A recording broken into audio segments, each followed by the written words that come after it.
کیا ہے دنیا عاشقان شاہ بطحا کو سمجھتی، کیا ہے دنیا عاشقان شاہ بطحا کو، یہ دیوانے وہ ہیں جن سے سبق لیتی ہے دانائی، غم دنیا عقبا سے رہائی مل گئی اس کو، غم دنیا عقبا سے رہائی مل گئی اس کو، محمد نے شریعت پہنائی، محمد نے شریعت کی جسے زنجیر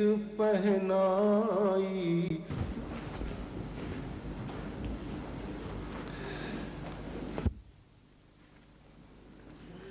الحمدللہ رب العالمین، والصلاة والسلام علی رسولہ الکریم وعلی آلہ وصحبہ اجمعین۔ محترم حضرات، میرے لیے یہ مسرت کی بات ہے کہ سمندر پار اپنے نہایت درجہ عزیز احباب کے سامنے اظہار خال کا ایک نادر موقع مجھے دیا گیا ہے، اور اس میں عالمی حالات میں اسلام کا کردار، اس کو بطور موضوع میرے لیے تجویز کیا گیا ہے۔ میں یہ سمجھتا ہوں کہ دور حاضر میں مسلمان ملت سب سے زیادہ اس بات کی مستحق ہے کہ وہ اس بات سے آگاہ ہو کہ آنے والے ایام اس سے کس نوعیت کا کردار ادا کرنے کا مطالبہ کرتے ہیں، اور زمانہ ان سے کیا توقعات رکھتا ہے، اور توقعات پوری نہ ہونے کے نتیجے میں یہ زمانہ کس درجہ تباہی سے دوچار، خطرے سے دوچار ہے۔ اگر مسلمان ملت آگے بڑھ کر اپنے اس تاریخی فریضے کو ادا کرنے سے قاصر رہتی ہے تو یہ اس کی اور دنیا کی دونوں کی بدبختی ہے۔ فی الحقیقت گزشتہ پوری صدی جس کے آخری کنارے پر ہم کھڑے ہیں، یہ اضطراب بھری صدی ہے۔ پوری صدی میں یکساں نوعیت کے حالات کا دھارا بہتا رہا ہے۔ قومیں باہمی کشمکش کرتی رہی ہیں، کمزور پستے رہے ہیں، کمزوری کو پس جانے کے لیے کافی سمجھا گیا ہے۔ مظلوموں کی دادرسی کا اور ان کی دستگیری کا عالمی سطح پر یا معاشرتی سطح پر کوئی قابل ذکر اہتمام دنیا نہیں کر پائی ہے۔ جس کی لاٹھی اس کی بھینس کا اصول تقریباً اس پوری صدی میں رواں دواں رہا ہے۔ اس اعتبار سے اگر ہم سال بسال یا عشرہ بعشرہ حالات میں کوئی جزوی تغیر کی نشاندہی کریں بھی تو بھی مجموعی طور پر حالات کی یکسانی میں کوئی فرق نہیں ہے۔ اس پوری صدی میں جنگیں ہوتی رہی ہیں، جنگ سے دنیا کی کوئی نہ کوئی آبادی جلتی رہی اور پستی رہی ہے۔ یہ کہنا بہت مشکل ہے کس سن میں جنگ نہیں تھی، کن ایام میں جنگ نہیں تھی، کس دور میں لوگ پس نہیں رہے تھے، کس دور میں لوگ محرومی کا شکار نہیں تھے۔ یہ کیفیت تقریباً پوری دنیا پر طاری رہی ہے۔ سارا زور ہتھیاروں کی تیاری پر لگایا جاتا رہا ہے۔ ہتھیاروں میں اس ہتھیار کو سب سے اہم اور اولیت قرار دی گئی کہ جو زیادہ سے زیادہ بڑی تعداد میں انسانوں کا خون بہا سکے اور ان کو تباہ کر سکے۔ جس ہتھیار میں جتنا زیادہ انسانوں کو تباہ کرنے کی قوت اور انسانی آبادیوں کو اجاڑنے کی صلاحیت ہے، اسی درجہ اس ہتھیار والے کی طاقت اور اس کا رعب اور اس کا دبدبہ تسلیم کیا گیا ہے۔ اس صدی کے اول ربع میں آپ کو معلوم ہے کہ وہ جنگ عظیم برپا ہوئی تھی جس کو اب تاریخ میں جنگ عظیم اول کہا جاتا ہے۔ اس جنگ میں انسائکلوپیڈیا بریٹینیکا کی رپورٹ کے مطابق 3,75,08,686 افراد مارے گئے تھے ایک جنگ کے اندر، کہ جو تقریباً 4.5 سال برپا رہی تھی۔ اس وقت دنیا کی آبادی بہت کم تھی، اتنی نہیں تھی۔ دوسری جنگ میں جو ایکسس اور الائز تھے، ان میں صرف الائز کی تعداد جو ریکارڈ پر ہے وہ 1,95,00,000 صرف ایک فریق کے لوگ مارے گئے تھے۔ دو طرفہ فریقوں کی تعداد معلوم نہیں ہے۔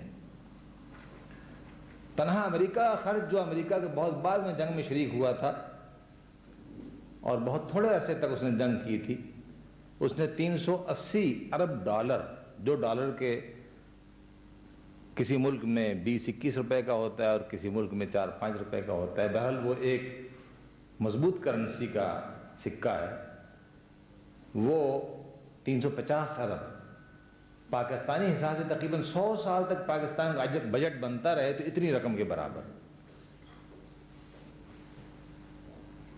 یہ جنگیں خالص سرمایہ دارانہ مقاصد کے لیے لڑی گئیں۔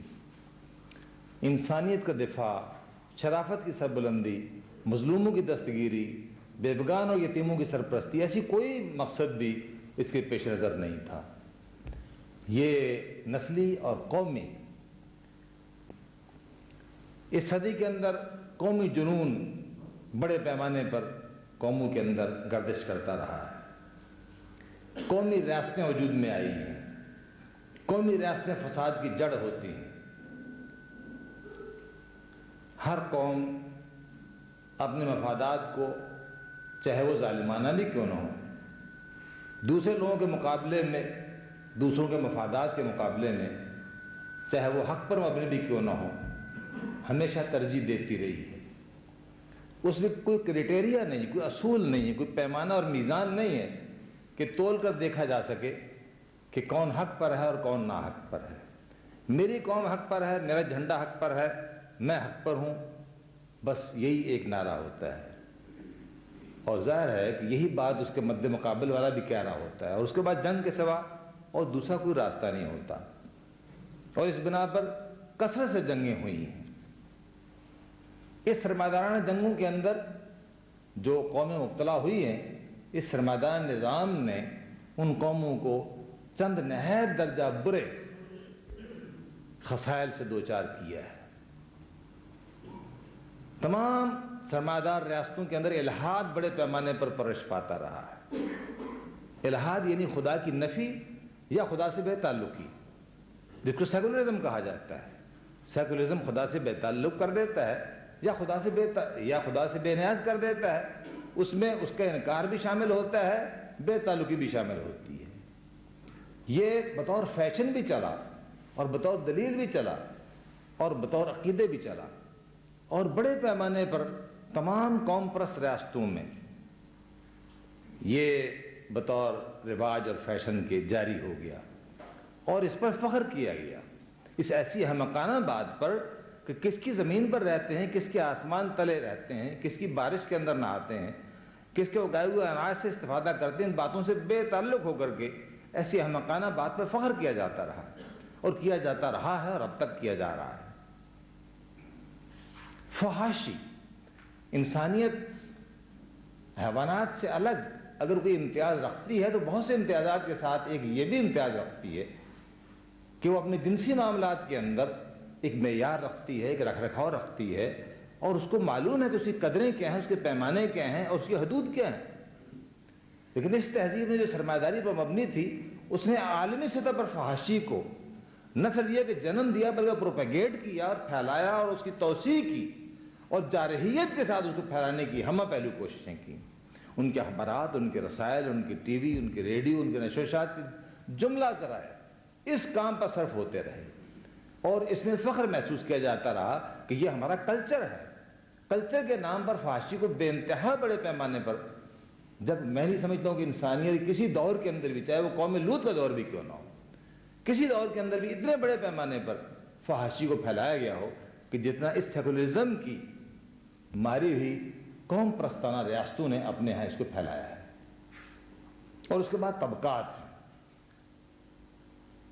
انسانیت کو طبقات میں بانٹ کر کے ایک طبقے کو دوسرے طبقے پر مسلط کر دینا، ایک کو کلیتاً محروم کر دینا اور دوسرے کو تمام پہلوؤں سے، ہر چیز سے مستفید کر دینا، یہ سرمایہ تہذیب کا طرہ امتیاز رہا ہے اور چلتا چلا آ رہا ہے۔ انسانیت کو، جو انسان ایک طرح پیدا ہوتے ہیں، ایک طرح پرورش پاتے ہیں، ایک طرح مرتے ہیں، اور بہت دشوار ہے کہ ان کے اندر کوئی امتیاز کیا جا سکے سوائے کپڑوں کے اور سوائے مکانوں کے۔ اس انسانیت کے اندر اتنے بڑے طبقات پیدا کیے گئے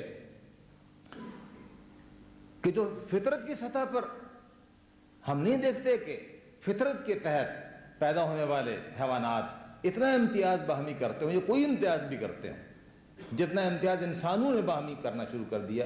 اور یہ قوم پرستانہ الہادی فحاشی تہذیب کے نتیجے میں ہوا کہ جو یورپ میں پرورش پائی اور اس کے بعد دنیا بھر میں فیشن بن کر پھیلی، اور اس کے بعد معاشرتی تباہی، معاشرتی نظام پر یہ دنیا مبنی چلی آئی ہے اور یہ اجتماعی سوشل لائف گزارتی رہی ہے۔ لیکن جس بڑے پیمانے پر معاشرتی نظام کی تباہی کی گئی اور گھر، بروکن ہاؤسز اور بروکن ہومز کی بڑے پیمانے پر کثرت ہوئی ہے، اس کے نتیجے میں بے ماں باپ کے بچوں کی ٹولیوں کی ٹولیاں بڑی ہو کر کے ہر نوع کی غیر ذمہ دارانہ افعال میں مبتلا ہوئی اور نئی نسلیں یکے بعد دیگرے تباہ ہوتی چلی گئیں۔ بوڑھے ماں باپ کو ان کے لیے الگ سے یتیم خانوں کے طور کے اولڈ ہاؤسز بنا کر ان میں ان کو جھونک دیا گیا، اور کبھی کبھار جا کر ان کو وزٹ کر لینا یہ تمام آداب فرزندی میں شامل کر لیا گیا۔ لیکن آپ نے دیکھا کہ بالآخر یہ تہذیب اپنے ہاتھوں سے خودکشی کرتے کرتے اب اس مقام کو پہنچی ہے کہ مجھے تأمل ہے کہ اگر میں 1,00,000 آدمی کے سامنے یہ بات کروں کہ یہ ملحدانہ مغربی تہذیب اس قابل ہے کہ اس کو ختم کر دیا جائے، تو کوئی شخص اٹھ کر یہ بات کہہ سکے کہ نہیں، اس کو ختم نہیں کیا جانا چاہیے، اس کو مزید پرورش دینا چاہیے۔ اب اس کے حق میں کوئی نہیں ہے، اب یہ ایک بیماری ہے کہ جو چھائی ہوئی ہے اور جس کو بتدریج ختم ہونا ہے۔ سب کے سب بیمار اس سے نالاں ہیں، اس سے جان چھڑانا چاہتے ہیں۔ یہ ایک ناکام نظام ہے، اس نے دنیا کو فساد اور تباہی کے ساتھ، میں نے ابھی آپ کے سامنے اعداد و شمار بیان کیے تھے، کچھ بھی نہیں دیا، نسلیں تباہ کر دی ہیں، انسانیت کو رسوا کر دی ہے، طبقات پیدا کر دی ہیں، جانوں سے کم تر مقام پر فحاشی کو پہنچا دیا ہے، خدا کے بارے میں بھول بھلیاں پیدا کر دی، نئے نئے فلسفے گھڑ لیے ہیں، یہ تک کہہ ڈالا گیا کہ یہ بنی نوع انسان جس کو ہم اشرف المخلوقات کہتے ہیں، پھر حقیقت تو حیوانات میں سے ہی پرورش کر کے اور ڈیولپ کر کے اس مقام تک پہنچی، اور اس کے لیے کوئی دلیل نہیں۔ نتیجتاً اس کے خلاف بغاوت نیچرل تھی اور بالکل فطری عمل تھا۔ جب بغاوت ہوئی اور بغاوت کے نتیجے میں دنیا کے سامنے ایک نسخہ پیش کیا گیا کہ سرمایہ داری کے نظام کا صحیح حل اشتراکیت ہے، اور چنانچہ اشتراکیت کو بڑے پیمانے پر پروپیگیٹ کر کے اور بالآخر اس کو ملکوں میں مسلط کر کے اس کو آزمایا گیا، اور آپ نے دیکھا تقریباً 72 سال تک وہ آپ کے سامنے آزمایا جاتا رہا، اور وارسا پیکٹ میں بہت سے ممالک ہیں، تقریباً 26 ممالک کہ جن کے اندر اس کو آزمایا گیا، اور اس کے بعد آپ نے دیکھا کہ اس کے جو نتائج نکلے وہ تقریباً وہی نتائج ہیں اور اس سے بدتر نتائج ہیں کہ جو سرمایہ دارانہ مغربی تہذیب کے نتائج تھے۔ الحاد اس کے اندر بھی رہا، بلکہ مکمل انکار خدا، فحاشی اس کے اندر بھی رہی، بلکہ سرے سے ازدواج کے لیے کسی ضابطے کا ہونا ہی فضول سمجھا گیا۔ ایک پوسٹ کارڈ کے ذریعے سے نکاح اور ایک پوسٹ کارڈ کے ذریعے سے طلاق، اور اس طرح سے بہت بڑے پیمانے پر انسانوں کو حیوانات بنا دیا گیا۔ طبقات وہاں بھی رہے، خود ان کے بڑے بڑے مصنفین نے لکھا کہ سرمایہ داری میں طبقات امیر غریب کے تھے، یہاں طبقات جو ہیں وہ حاکم و محکوم کے ہیں، اور بیوروکریسی کے ہیں۔ بیوروکریسی ایک طبقہ ہے اور باقی عوام ایک طبقہ ہے، اور دو طبقات ہیں کہ جو اسی طرح سے موجود ہیں، صرف ان کے لیبل بدل گئے ہیں۔ خاندانی نظام وہاں بھی مکمل طور پر ختم ہو گیا، معاشی جمود پیدا ہو گیا، اور یہ معلوم ہے کہ سرمایہ داری میں آزاد تجارت کے نتیجے میں پھر بھی کام چلتا رہتا ہے کچھ نہ کچھ، لیکن جب ریجمنٹیشن ہوتی ہے اور ساری تجارت کنٹرول کی جاتی ہے تو اس کے نتیجے جمود پیدا ہو جاتا ہے، اور تمام لوگوں کو بھیڑ بکریاں بنا لینے اور جبری محنت لینے کے باوجود بھی معاشی فلاح نصیب نہیں ہوتی اور نہ معیار زندگی بلند ہوتا ہے، پیداوار میں کمی ہو جاتی ہے، اور سرمایہ داری کے بعد ایک نیا سامراجی نظام وجود میں آ جاتا ہے جو کہتا تھا کہ ہم نے انسانیت کی فلاح کے لیے یہ نظام بنایا ہے۔ اس نظام نے انسانیت کے خلاف اتنے جرائم کیے کہ پہلے تو اپنے ملک کے لوگوں کو ہی بھیڑ بکریوں کی طرح بند رکھا۔ ان کتابوں کو آپ پڑھیے جہاں یہ لکھا ہوا ہے کہ 56 لاکھ افراد کو اکھاڑ کر ایک صوبے سے دوسرے صوبے کے اندر دھکیل دیا گیا، یا ان کو سائبیریا میں اور دوسرے مقامات پر دوزخ میں جھونک دیا گیا، اور اس طرح سے کروڑوں لوگوں کو مار ڈالا گیا۔ جب زمینیں ایکوائر کی گئیں جبر کے ساتھ تو اس میں لوگوں نے مزاحمت کی، اور تقریباً تمام علاقوں میں جو مسلمان علاقے تھے ان کے اندر 1.5 کروڑ سے زیادہ افراد جو تھے وہ اس معاملے میں قتل ہوئے اور تباہ و برباد ہوئے۔ تو میں یہ بات کہنا چاہتا ہوں کہ یہ نسخہ جو بڑی شدت اور قوت کے ساتھ پیش کیا گیا تھا، یہ نسخہ بھی ناکام ہوا، اسی صدی کے اندر سامنے آیا، اسی صدی کے اندر ناکام ہوا۔ اور ابھی آپ نے دیکھا کہ جو ضرب مومن افغان مجاہدین نے اس کے خلاف لگائی ہے افغانستان کے اندر، اس ضرب کے نتیجے میں وہ تمام زنجیریں جو مشرقی یورپ کے گلے میں پڑی ہوئی تھیں وہ ٹوٹتی چلی جا رہی ہیں، اور مشرقی یورپ کو مرہون منت ہونا چاہیے افغان مجاہدین کا کہ جن کی ضربوں سے یہ سامراج کا طلسم ٹوٹا ہے، اور وہ ساری ریاستیں جو مشرقی یورپ کی اس کے پنجے میں تھیں وہ ایک ایک کر کے چھوٹتی چلی جا رہی ہیں۔ اس طرح سے دنیا کے سامنے جب یہ دو تصویریں آتی ہیں، ایک سرمایہ داری کی اور دوسری اشتراکیت کی، اور دونوں ہی بہت ہولناک اور بہت پریشان کن ہیں اور لوگ مایوسی محسوس کرتے ہیں، تو فی الحقیقت دو نظاموں کی طرف سے انسانیت اگر مایوس ہو جائے تو پھر عظیم الشان خلا پیدا آتا ہے۔ خلا بھی ایک ہولناک خلا، ایک ایسا خلا کہ جس کی موجودگی میں انسان خوف کھاتے اور تھراتے ہیں کہ پھر اس کے بعد کیا ہوگا۔ اگر فلاں نظام ہمارے مسائل حل نہیں کر سکتا اور فلاں جو اس کا علاج بن کر آئے وہ بھی حل نہیں کر سکتا، تو اس کے بعد پھر ہمارے لیے راستہ کیا ہے۔ اسلام نے اس معاملے میں جو ہماری رہنمائی کی ہے وہ یہ ہے کہ اس کائنات کی تخلیق اللہ تعالیٰ نے بندگی کے نظام پر کی ہے، اور وہ بندگی کا نظام یہ ہے کہ اس کائنات کا ہر ذرہ ایک بالاتر قوت کے تحت اپنے نیچرل اور فطری طریقے پر مصروف کار ہے کہ جو کام اس کے ذمہ لگا دیا گیا ہے۔ ہم چاہے کتنا بھی نیچے دیکھیں، لیکن پھر بھی اگر ہم آسمان کی طرف دیکھیں تو ہمیں معلوم ہوگا کہ کس طرح سورج مدت دراز سے کسی بالاتر حکم کے تحت ایک ایسا فریضہ سر انجام دے رہا ہے کہ جس کو سر انجام دینے پر ہم مجبور اس کو نہیں کر سکتے تھے۔ اگر ہم چاہتے کہ وہ ہماری کھیتیوں کو پکائے، اگر ہم چاہتے تھے ہمیں سردیوں کے اندر دھوپ لگائے، تو وہ نہیں ہو سکتا تھا، کسی بالاتر قوت کے ذریعے یہ ممکن تھا۔ اور یہی حال بارش کا ہے، اور یہی حال زمین میں سے پیداوار کا ہے، اور یہی حال دریاؤں کے بہنے کا ہے، اور یہی حال آسمان پر تیرتے ہوئے بادلوں کا ہے کہ وہ اپنی مرضی سے آتے ہیں اور بالاتر مرضی کے تحت وہ برستے ہیں اور حسب ضرورت انسانیت کو سیراب کرتے ہیں۔ اس کو نظام بندگی اسلام نے کہا ہے کہ یہ نظام بندگی ہے جس میں پوری کائنات جکڑی ہوئی ہے۔ دنیا کا جو مزاج ہے اس کو خیر و شر کی کشمکش پر بنایا گیا ہے، یعنی یہ دنیا کے اندر خیر ہے اور خیر کثیر ہے، اور شر ہے اور شر بھی بہت سا ہے۔ ان دونوں کی کشمکش پر انسان کا ایک امرہ امتحان ہے کہ جس کے اندر بیٹھ کر کہ وہ ان دونوں میں سے جس کو چوز کرتا ہے اور جس کو پسند کرتا ہے اسی کے مطابق اس کو نمبر ملتے ہیں. اور اس طرح ہر انسان اپنے اس چھوٹی سی مہلت عمر کے اندر 50-60 سال کے اندر یہ اپنا پرچہ حل کرتا رہتا ہے. غربت کے آداب کیا ہیں اور امارت کے آداب کیا ہیں اور حکومت کے آداب کیا ہیں اور بڑا ہونے کی حیثیت سے اس کے آداب کیا ہیں اور چھوٹا ہونے کی حیثیت سے اس کے آداب کیا ہیں. دکاندار کی حیثیت سے اس نے دکانداری کیسے کرنی ہے اور بھائی ہونے کی حیثیت سے اس نے برادرانہ حق کیسے ادا کرنا ہے. یہ ساری باتیں کھول کر کے بتائی گئی ہیں, اندھیرے میں نہیں رکھا گیا ہے. یہ اس کا بہت بڑا احسان ہے. ہم یہ دیکھتے ہیں کہ فی الحقیقت رسول اکرم صلی اللہ علیہ وسلم نے جو ہمارے سامنے نظام پیش کیا تھا, اس نظام کو برپا کرنے کے لیے رسول اکرم صلی اللہ علیہ وسلم نے جو جدوجہد کی ہمارے سامنے, جس کو ہم دعوت اسلامی کہتے ہیں, اس دعوت اسلامی کے نتیجے میں 23 سال کی مدت میں وہ نظام برپا ہوا. اس کے برپا کرنے میں کشمکش ہوئی اور باقاعدہ جنگیں ہوئیں اور باطل کو قوت سے سرنگوں کیا گیا اور حالات کو قوت سے درست کیا گیا.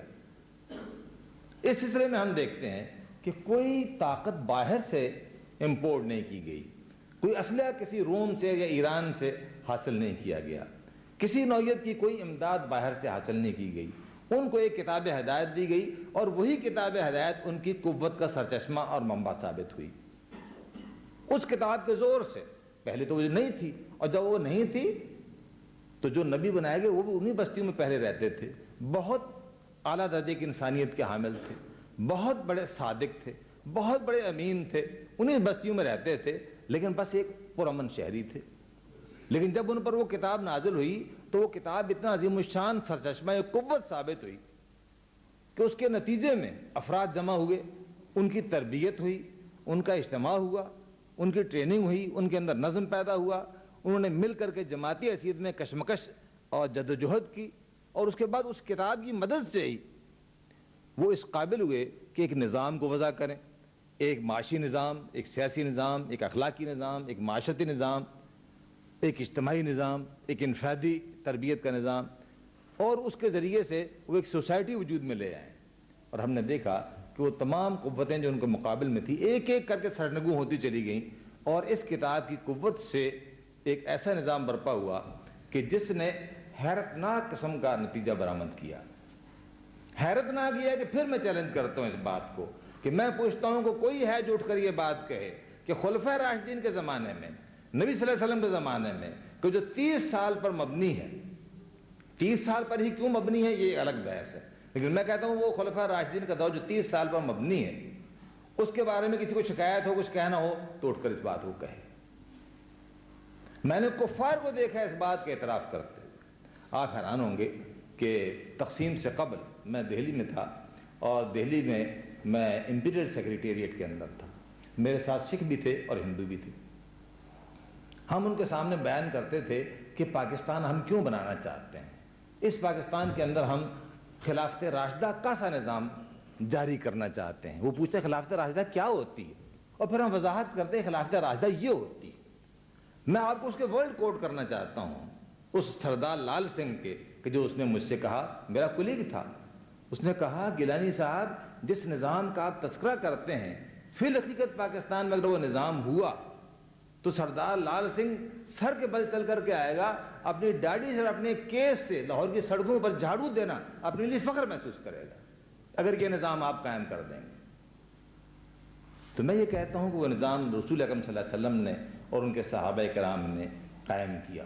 اس پر کوئی شخص, گاندھی نے بھی یہ بات کہی تھی جب 1937 کے اندر کانگریس نے وزارتیں قائم کی, تو اس نے جو ہدایات دی اس وقت کے اخبارات میں یا اس وقت کے اطلاعات میں یہی بات ہمارے سامنے اخبارات کے اندر یہ بات چھپی کہ گاندھی نے کہا کہ دیکھو مسلمانوں کے جو اولین خلیفہ تھے ان کے مطابق حکومت کرنے کی کوشش کرنا. جیسی انہوں نے کی وہ تو ہم جانتے ہیں کہ ہندو کیا ہوتا ہے اور کس قسم کی حکومت کرتا ہے, لیکن اس نے یہ بات اپنی قوم کی فلاح کی خاطر اور اپنے پہلی دفعہ قوت ہاتھ میں آنے کو بہتر بنانے کے لیے جو اس نے مثال دی وہ یہی تھی کہ جو مسلمانوں کے خلفاء تھے ان کے طریقے پر حکومت کرنے کی کوشش کرنا. تو گویا یہ ایک مسلمہ صالح ترین کامیاب ترین نظام مملکت ہے جو صحابہ کرام نے اور رسول اکرم صلی اللہ علیہ وسلم نے نافذ فرمایا تھا. وہ مثالی. اس کے بعد 4 ادوار ہیں جو ہم پر گزرے ہیں. میں صرف اختصار کے طور پر صرف ان کے چند جملے میں اس کو بیان کروں گا. وہ آئیڈیل اور مثالی نظام جس کا میں نے تذکرہ کیا ہے وہ پھر نہ رہا. اس کو سب سے پہلے کس نے سبتاج کیا؟ وہ اسلامی قانون جو نافذ تھا، وہ اسلامی معاشرہ جو بن چکا تھا، وہ افراد جو اسلام کے سانچے میں ڈھلے ہوئے تھے، اور جو اسلام تھا وہی افراد تھے، اور جو افراد تھے وہی اسلام کہتا تھا. اسلام میں اور مسلمان میں کوئی فاصلہ نہیں تھا، دونوں ایک ہی سانچے کی چیزیں تھیں. اس میں جو فاصلہ پیدا ہوا سب سے پہلے تو وہ اس لیڈرشپ میں پیدا ہوا کہ جس لیڈرشپ کی مثالی طور پر یہ کہا گیا تھا کہ تمہارے حکام اور تمہارے رہنما صالح، خدا ترس، نیک اور راشد ہونے چاہیے. چنانچہ خلفاء کے لیے راشدین لفظ استعمال کیا گیا، وہ ہونے چاہیے. جب اس کے اندر ڈیویشن اور اس کے اندر فرق پیدا ہوا تو یہ پہلی ڈیویشن ہے کہ جس کے بعد ہم دیکھتے ہیں کہ مسلمانوں کے نظام میں خلل پیدا ہونا شروع ہوا. باقی چیزیں پھر اگر گئی ہیں تو ایک ایک کر کے جاتی رہی اور ملوکیت آئی. اس کے بعد ہم یہ دیکھتے ہیں کہ مسلمانوں کے اندر بڑے پیمانے پر خرابیاں اخلاقی طور پر پیدا ہوئیں، اور ایک وقت آیا کہ مسلمان اس بات کو گوارا کرنے لگ گئے کہ جس نوعیت کا بھی ان کے اوپر ہو وہ اس کو برداشت کر لیتے ہیں. اور یہی سبب ہے کہ مسلمان جیسے گروہ کہ جو کہتے ہیں کہ اللہ قانون ہی برحق ہے اور اسی کو ماننے سے ایمان قائم رہتا ہے، اور اس کے علاوہ اگر دوسرا قانون مانا جائے تو وہ غیر اللہ قانون ہے، غیر اللہ قانون کو ماننا تو شرک ہے. انہوں نے اس کو گوارا کر لیا کہ جو ان کے اوپر غیر مسلم کافر قومیں سمندر پار سے چل کر کے آئیں ان پر حکومت کرنے لگ گئیں تو اس کو انہوں نے گوارا کر لیا. یہ انحطاط کی ایک فارم اور ایک شکل تھی. اس طرح دنیا کو بہت سخت نقصان پہنچا مسلمانوں کے گر جانے سے، چونکہ یہی تو ان کے رہنما تھے، یہی ان کو چھڑانے والے تھے ظالموں سے، یہ ان کو اندھیروں سے نکال کر کے روشنی میں لانے والے تھے. اور جب ان کا یہ حال ہو گیا تو اس کے بعد دنیا کو شدید نقصان پہنچا، اور اس نقصان کی ذمہ داری بہر مسلمانوں پر عائد ہوتی ہے.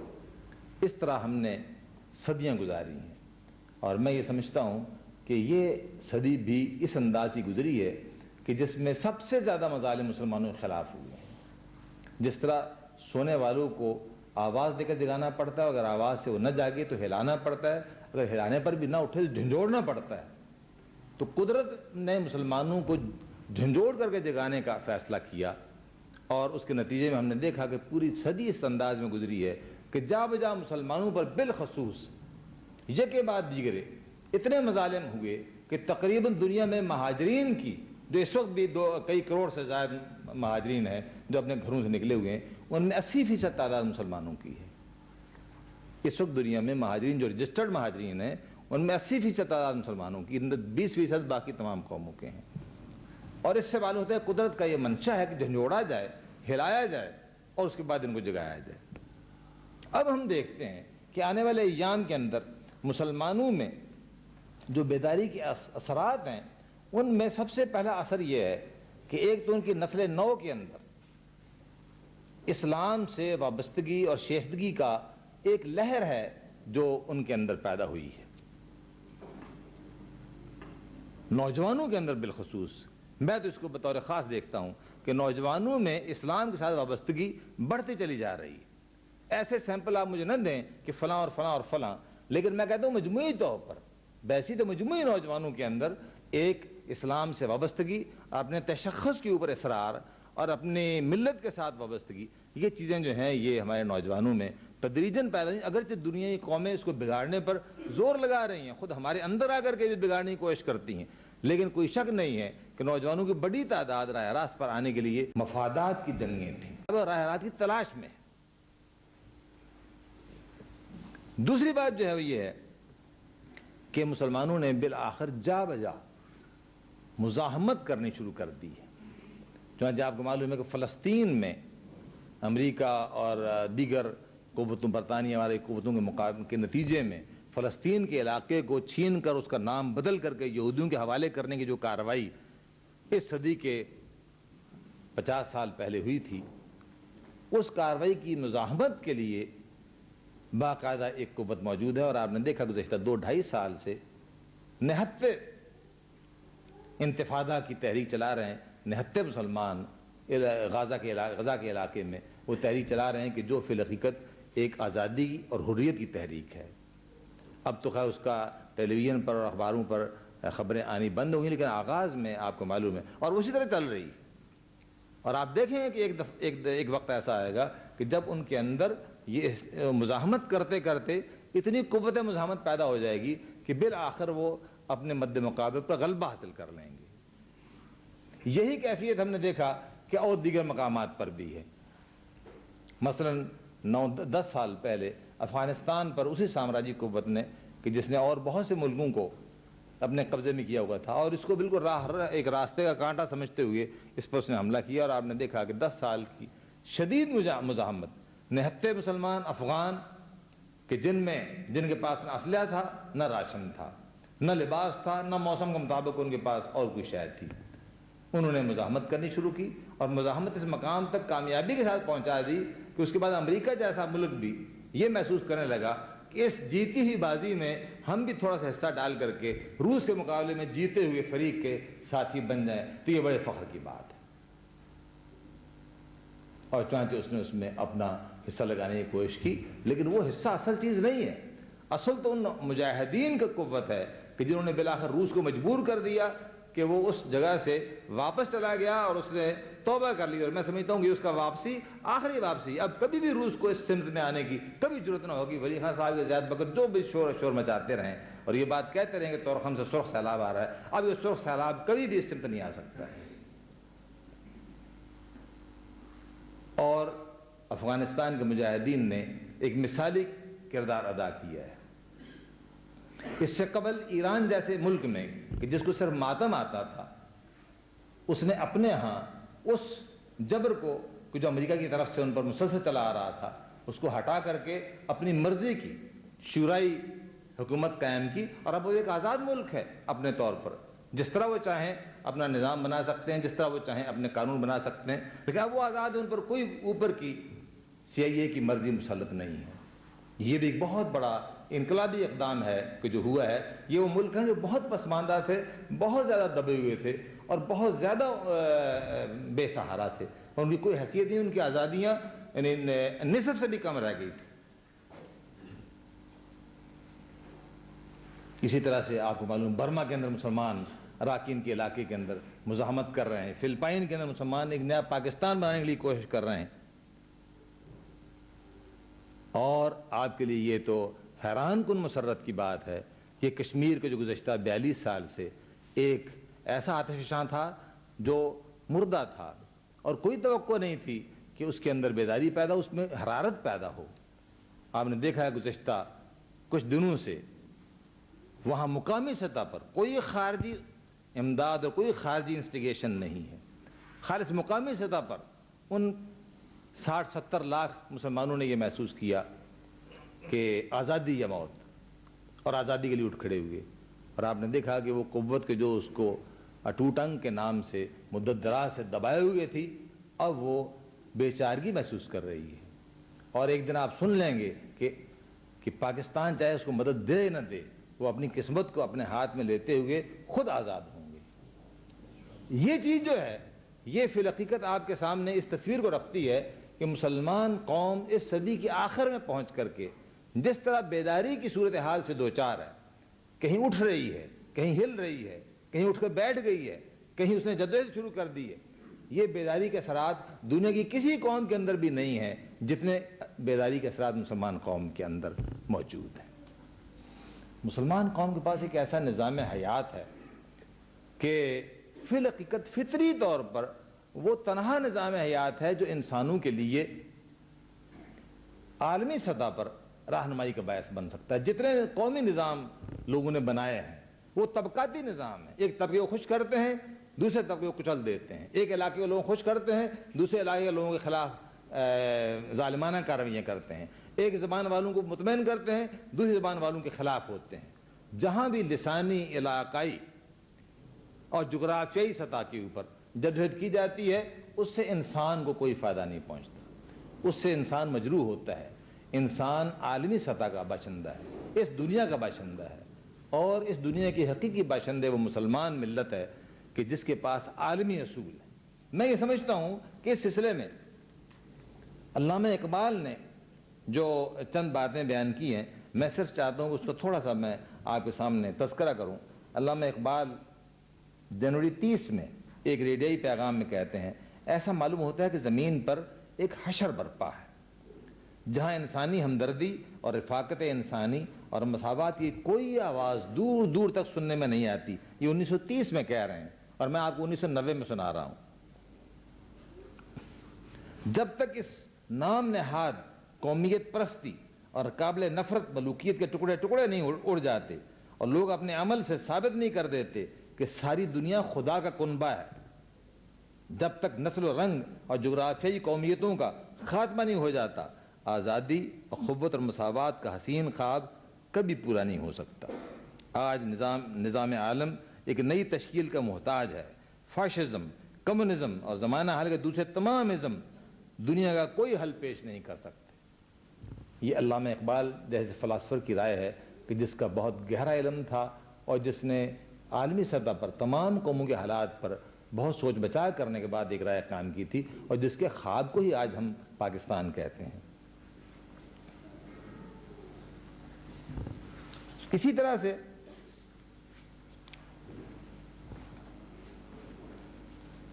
جمال الدین افغانی نے ایک بات کہی، اسلامی ملکوں کو اتحاد اور اتفاق کی لڑی میں پرو کر انہیں احساس دلایا جانا ضروری ہے کہ مغربی طاقتیں ان کی سادہ لوہی اور خانہ جنگی سے فائدہ اٹھا رہی ہیں. یہ ضروری ہے کہ اسلامی ممالک یہ معاہدہ آپس میں کر لیں کہ اگر کسی ملک پر مغربی استعمال حملہ آور ہو تو سب مسلمان ممالک مل کر کے اس کا مقابلہ کریں اور اسلامی ملکوں کو غلامی سے بچائیں. یہ جمال الدین افغانی نے کہ جو عالمی سطح کے ایک مسلمان مفکر تھے، انہوں نے یہ بات بیان کی. عالمی سطح کی میں بات کر رہا ہوں کہ عالمی سطح پر ایک ایسے نظام کی ضرورت ہے جو تمام انسانوں کو مساوات اور اخوت کا سبق دینے کی صلاحیت رکھتا ہو. اس کی بڑی طلب ہے. لوئس فشر ایک مشہور مصنف ہے اور ایک فلاسفر رہا ہے. اس نے بات کہی کہ آئندہ عالمگیر تباہی سے بچنے کے لیے اس کے سوا کوئی چارہ نہیں ہے کہ عالمگیر اصولوں پر ایک عالمی ریاست وجود میں لائی جائے. یہ اس کی رائے ہے. پروفیسر والٹر شارپ نے ایک بات کہی ہے. وہ کہتا ہے کہ عالمی ریاست ایک نہایت دلکش اور حسین خواب ہے. اس سے عالمی تباہی ٹل سکتی ہے جو تباہی آندھی کی طرح چلی آ رہی ہے، لیکن یہ قومی ریاستیں اس کے راستے میں حائل ہیں. یوتھ ہانٹ ایک جنرل سیکرٹری یونائٹڈ نیشنز کا گزرا ہے اور اس کو تمام قوموں سے واسطہ رہا ہے. اس نے اپنی کتاب میں لکھا ہے دنیا کے تمام موجودہ قضیوں کا حل، یہ قضیوں کا سبب یہ ہے کہ قوموں کے قول اور فعل میں زمین و آسمان کا تضاد ہے. یہی وجہ ہے کہ ہم نے عالمی کوششیں بار بار ناکامی کا نشانہ بن جاتی ہیں. دنیا میں ایک نئے نظام کی ضرورت ہے جو جارحیت، انتہا پسندی اور ہوس ملک گیری سے پاک ہو. اقوام متحدہ کے مستقبل کا دار و مدار صرف اس بات پر ہے کہ چھوٹی اقوام یہ تہیہ کر لیں کہ وہ اجتماعی کوشش کر کے باہمی الجھاؤ اور جنگ و جدل سے پرہیز کریں گی. یہ میں نے آپ کے سامنے چند اقوال ایسے لوگوں کے بیان کیے ہیں کہ جو عالمی سطح پر سوچتے رہے ہیں اور انہوں نے اپنی آراء کا اظہار کیا ہے. فی الحقیقت وہ نظام ہی کامیاب ہو سکتا ہے جو عالمی سطح پر تمام انسانوں کو اپیل کر سکے. اگر میں اپنی قوم کی بات کروں تو دوسری قوم والوں کو کیا دلچسپی کہ میری بات سنیں. اگر دوسری قوم والے اپنی بات کریں تو تیسری قوم والوں کو کیا دلچسپی کہ اس کی بات سنیں. اس بنا پر اسلام نے جو اصول پیش کیے ہیں میں صرف ان کی اشارہ کرنا چاہتا ہوں. اسلام نے خدا کا عالمی تصور پیش کیا ہے. اس نے یہ نہیں کہا کہ اپنا اپنا خدا بنا لو اور اپنے گھر میں رکھو، اس کو پوجو، یا 3 خدا ہیں یا 10 خدا ہیں. اسلام نے یہ تصور دیا ہے کہ اس پوری کائنات کا ایک خدا ہے اور وہ عالمی سطح پر اس پوری کائنات کی پرورش کر رہا ہے، اور وہ بیک وقت حاکم مطلق بھی ہے، ان الحکم الا للہ۔ اسی طرح سے اسلام نے یہ حکم بتایا ہے کہ ایک ادارہ ہے جس کو رسالت کا ادارہ کہتے ہیں۔ رسولوں کو اللہ تعالیٰ خود بھیجتا ہے تاکہ اپنے بندوں کی جن کو اس نے خود پیدا کیا رہنمائی کرے، اور رسول خدا کا پیغام بندوں تک پہنچاتے ہیں۔ اور رسول سب کے لیے ہوتے ہیں، وہ کسی خاص قوم کے لیے نہیں ہوتے، کسی خاص علاقے کے لیے نہیں ہوتے۔ ان کی تعلیمات یونیورسل ہوتی ہیں، عالمی سطح پر ہوتی ہیں، چاہے وہ پیدا کہیں بھی ہوں، بات کسی کے سامنے بھی کریں جو ان کے سامنے ہوں، لیکن ان کی بات یونیورسل ہوتی ہے اور عالمی سطح پر ہوتی ہے۔ ایک کتاب ہدایت ہے جس کو ہم قرآن کہتے ہیں۔ اس کتاب ہدایت میں ہمیں ایک بھی بات کہیں سے نہیں نکلتی کہ یہ فلاں قوم کے لیے ہے، یہ فلاں علاقے کے لیے، یہ فلاں زبان والوں کے لیے، اگرچہ وہ عربی میں اترا ہے، لیکن اگر آپ اس کو پڑھتے ہیں اور بناس تک چلے جاتے ہیں الحمد سے لے کر کے، تو آپ اس میں سے ایک جملہ ایسا نکال نہیں سکتے جو مجموعی پوری انسانیت کے لیے نہ ہو۔ پوری انسانیت، زیادہ سے زیادہ امتیاز اگر ہوگا تو ماننے والے اور نہ ماننے والے کے درمیان ہوگا، وہ بھی فہم کے لیے کہ ماننے والوں کا معاملہ یہ اور وہ ایسے اور ویسے ہیں، اور نہ ماننے والوں کا معاملہ یہ وہ ایسے اور ویسے ہیں۔ ماننے اور نہ ماننے کے سوا اور کوئی امتیاز بھی نہیں۔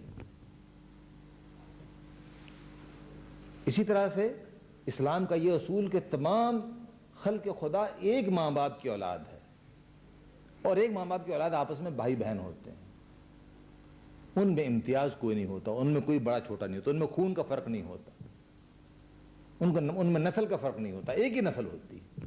یہ تصور صرف اسلام نے دیا ہے، اس کے ذریعے قومیتوں کے تنازع مٹ جاتے ہیں۔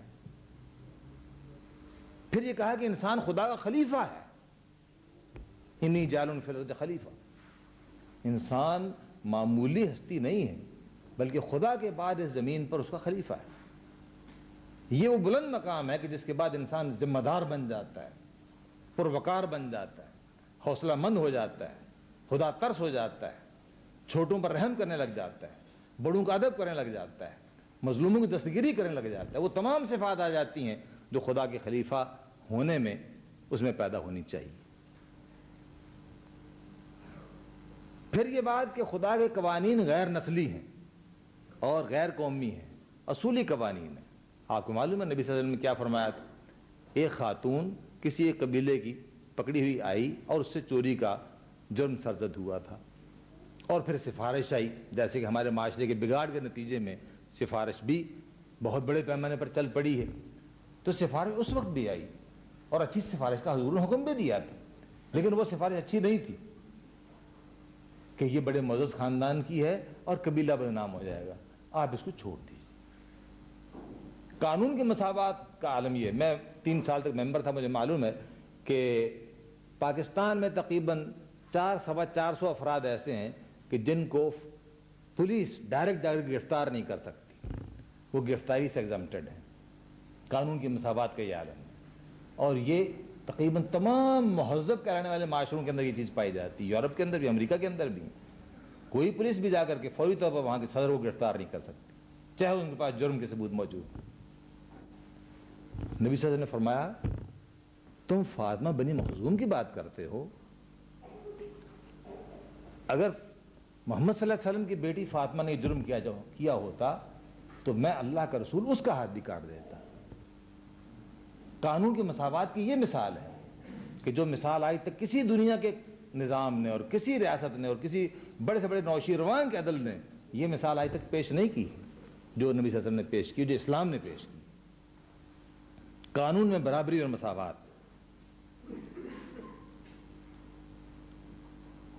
آپ کو معلوم ہے حضرت علی کے خلاف مقدمہ ہوا، اور جب وہ قاضی کے سامنے گئے تو قاضی نے ان کے احترام میں نشست سے ذرا اٹھنے کی کوشش کی، تو انہوں نے اس کو ڈانٹا اور کہا کہ تم نے میرے فریق مخالف کے ساتھ زیادتی کی ہے، اس کے دل میں تم نے یہ خیال ڈال دیا ہے کہ تم میرا احترام کر رہے ہو اس لیے اس کے حق میں فیصلہ نہیں ہوگا، میرے حق میں فیصلہ ہوگا۔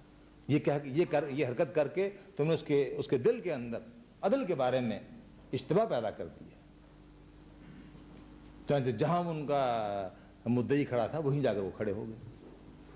اس قسم کی میرے علم میں کوئی مثال نہیں ہے نوشیروان نے بھی پیش کی ہو۔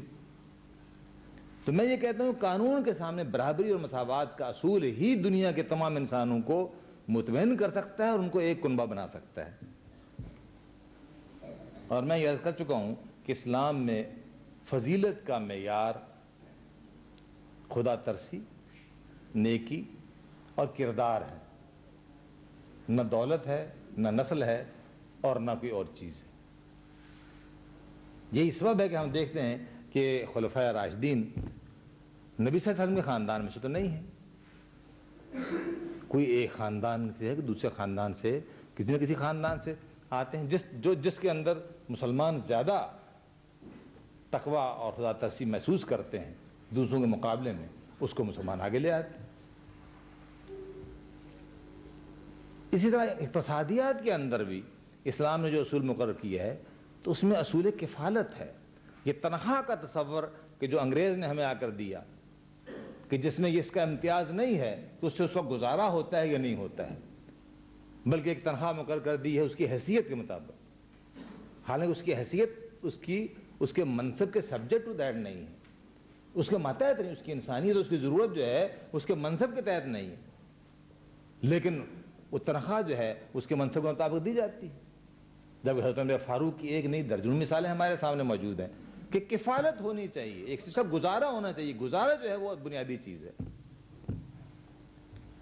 ان اصولوں کو جو میں نے آپ کے سامنے مجمل طور پر بیان کیا ہے، اس کی بنیاد پر میں یہ بات کہنا چاہتا ہوں کہ فی الحقیقت آنے والے ایام میں یہ جو حالات دنیا کے ہمارے سامنے ہیں، ان کا جو تقاضا ہے، اس کے تقاضے کی روشنی میں ایک ایسے نظام کی بہرحال ضرورت ہے، کیونکہ سرمایہ داری سے دنیا کی امیدیں ختم ہو چکی ہیں. اشتراکیت نے اپنا دامن اٹھا لیا ہے اور انہوں نے خود اس بات کا اعلان کر دیا ہے کہ ہم انسانیت کی فلاح کرنے میں ناکام ہو گئے. اب کچھ سرخ حضرات بیٹھ کر کے شعر شاعری کرتے رہیں اور اس میں غریبوں امیروں کی بات کرتے رہیں، وہ الگ بات ہے، لیکن یہ حقیقت ہے کہ کمیونزم نے اپنا ناکام ہونا گورباچوف کے الفاظ میں، اس کی کتاب کے ذریعے سے، اور اس کے بعد تمام اپنی ریاستوں سے اپنا ہاتھ کھینچ لینے کے ذریعے سے ثابت کر دیا ہے. اور یہی حال تو اب ان دونوں کے مٹ جانے یا ان دونوں کے کمزور پڑ جانے اور پیچھے ہٹ جانے، یا کم از کم انسانی مشکلات کو حل کرنے کے دعوے سے دستبردار ہونے کے بعد اب کون سا نظام ہے جو آگے بڑھ کر دنیا کے مسائل کو حل کرنے کا دعویٰ کر سکتا ہے؟ میں نے آپ کے سامنے یہ بات کہی ہے کہ وہ نظام اسلام ہے. وہ نظام اسلام ہے کہ جس کے پاس پوری دنیا کے لیے مسائل کا حل موجود ہے. یہ مسلمان اس کو اپلائی کرنے میں دشواری محسوس کر رہے ہیں، ناکام ہو رہے ہیں، یہ مسئلہ زیر بحث نہیں ہے، نہ یہ ڈسکوالیفیکیشن ہے اسلام کے لیے. میں جو بات کہنا چاہتا ہوں یہ ہے کہ یہ اسلام اپنے ان اصولوں کے تحت جو نبی صلی اللہ علیہ وسلم نے پیش فرمائے، اللہ تعالیٰ نے ارسال کیے، آج علی حال ہی موجود ہے. ان اصولوں کی روشنی میں یہ اسلام یونیورسل سسٹم انسانیت کو دینے کی پوری صلاحیت رکھتا ہے، اور اسکیموں سے لے کر کے افریقہ کے قبائل تک تمام انسانوں کے لیے ایسے قوانین دے سکتا ہے جو قوانین سب کے ساتھ عدل کرنے کا ذریعہ بن سکتے ہیں. ایسا معاشرتی نظام دے سکتا ہے جس میں سب کے سب بھائی بھائی بن سکتے ہیں. ایسا اقتصادی نظام دے سکتا ہے جس میں نہ غریبوں کا نہ امیروں کا کوئی گروہ ہوگا جو گلبرگ آباد کرے، اور نہ کوئی غریبوں کا طبقہ ہوگا کہ جو کچی بستیوں کے اندر رہنے میں مجبور کر دیا جائے، بلکہ وہ سب کے سب درمیانی سطح پر موجود ہوں گے، اور مسجدوں میں ملنے والے، گلیوں میں ملنے والے آپس میں بھائی بھائی ہوں گے. کوئی ایسا نہیں ہوگا جو فراٹے بھرتا ہوا آپ پاس سے گزر جائے اور دوسرا حسرت سے دیکھتا ہوا اس کو رہ جائے.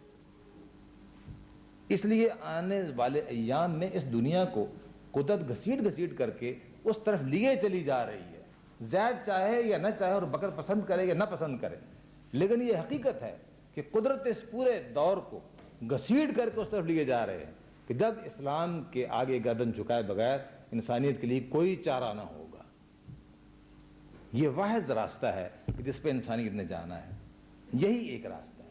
سوال یہ ہے کہ اگر قدرت اس کو لیے ہی چلی جا رہی ہے اور تمام جو مدعی تھے انسانوں کے مسائل حل کرنے والے نظام وہ فیل ہو گئے ہیں، اور اسلام انیویٹیبل ہے اور وہ اس کے سوا چارہ نہیں ہے کہ وہ اس کو لایا جائے، تو کیا مسلمان ایسے ہی ناسمجھ اور ایسے ہی بدبختی کا شکار ہیں کہ وہ اس میں جو کام ہو جانا ہے اس میں اپنا حصہ لگانے اور اس میں شامل ہونے اور اس میں خوشبختی کا تمغہ لینے اور اس میں خدمت کا تمغہ لینے کی صلاحیت اور قوت بھی نہیں رکھتے کہ وہ آگے بڑھ کر کے جو چیز کامیاب ہونے والی ہے اس کے ساتھ ہاتھ ہی رکھیں، کم سے کم جو گاڑی چل پڑنی ہے اس پر بیٹھ جائیں اور اس پر ہاتھ رکھیں کہ ٹھیک ہے ہم بھی اس کا دھکیلنے والے ہیں۔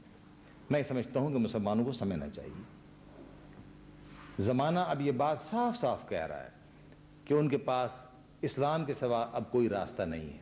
اس لیے آپ نے دیکھا کہ روس اور امریکہ یک وقت مل گئے اس بات کے اوپر کہ افغان مجاہدین جو فنڈامنٹلسٹ ہیں ان کو وہاں نظام قائم نہیں کرنے دینا چاہیے۔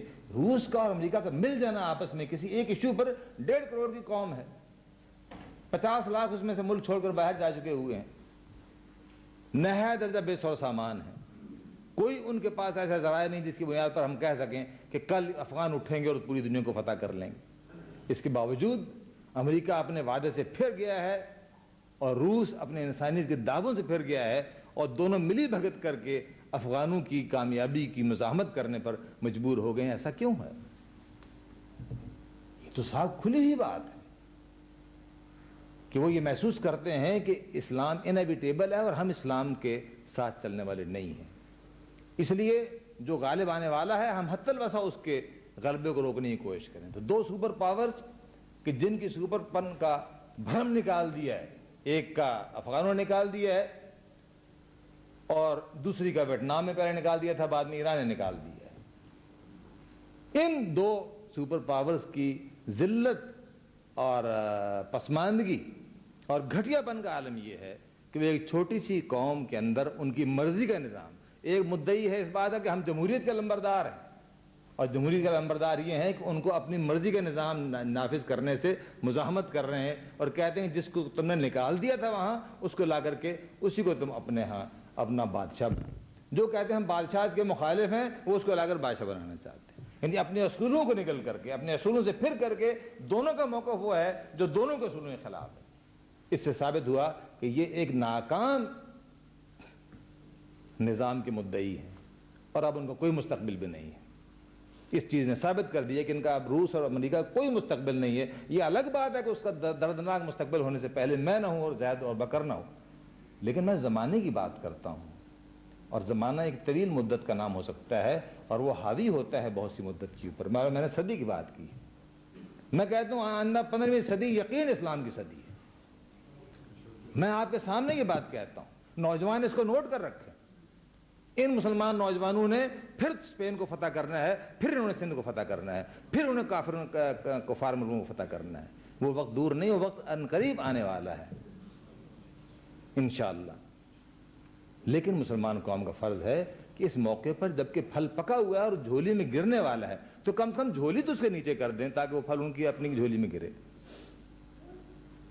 ورنہ کوئی دوسری غیر مسلم قوم اگر مسلمان ہو جائے گی تو وہ لیڈر بن جائے گی اور وہ آگے آگے چلے گی۔ ان مسلمانوں کو جو اپنے آپ کو پرانے اور جدی پشتی مسلمان کہتے ہیں، میں ان سے عرض کرتا ہوں کہ آپ کا مستقبل اب درخشاں ہے اور آپ کو آگے بڑھ کر کے اسلام کا جھنڈا اٹھانا چاہیے۔ اسلام کا جھنڈا اٹھائیں گے تو فتح انشاءاللہ آپ کی ہوگی۔ وآخر دعوانا الحمدللہ۔